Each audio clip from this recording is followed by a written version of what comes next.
వెండి షాప్‌కి వెళ్తాం. నాకు ఈ వెరైటీ కావాలంటాం. వాళ్ళ దగ్గర ఉన్న వెరైటీలు చూపెడతారు. అందులో మనకు కావాల్సిన రకం తీసుకుంటాం. మనకు కావాల్సిన గ్రాములు 10 గ్రాములా, 20 గ్రాములా, 50 గ్రాములా ఇట్లాంటి కాన్సెప్ట్ మీదన మనం చూసుకుంటుంటాం. అయితే ఇప్పుడు అకస్మాత్తుగా జరుగుతున్నటువంటిది ఏంటి అంటే బంగారం రేట్లు విపరీతంగా పెరిగేటప్పటికి ఈ మధ్య కాలంలో బంగారంని ఎఫర్డ్ చేయలేనటువంటి పేదలు సేమ్ రిప్లికా అయ్యేటటువంటి వెండి నగల వైపుకి అట్రాక్ట్ అవుతున్నారు. అది ఒకవైపు జరుగుతోంది. ఇంకొక వైపున ఈయూ ఇప్పుడు మన ఎలక్ట్రానిక్ వెహికల్స్ ఈవీలు వచ్చినాయి. అట్లాగే రకరకాలైనవి వచ్చినాయి. వీటన్నిటికీ కూడా బ్యాటరీల్లో ఎక్కువగా వెండి అయితే గనక కాస్త ఎక్కువ పవర్ ఉంటుందని వెండిని కొనటం అన్నటువంటిది పెద్ద ఎత్తున ప్రారంభించింది.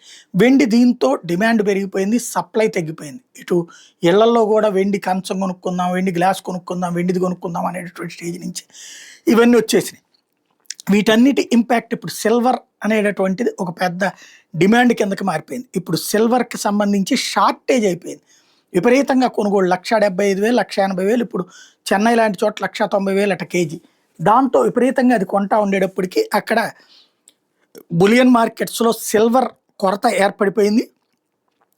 దీని ఇంపాక్ట్ లండన్‌లో ఉన్నటువంటి మింట్ లాంటి వాటిట్లలో కూడా సిల్వర్‌ని రిలీజ్ తగ్గిచ్చేశారట. ఓవరాల్‌గా రాబోయేటటువంటి రోజుల్లో వెండి కొరత అనేది చూపించి మరింత ధరలు పెంచే అవకాశం ఉంది అన్నటువంటిది తాజాగా చెప్తున్న లెక్క.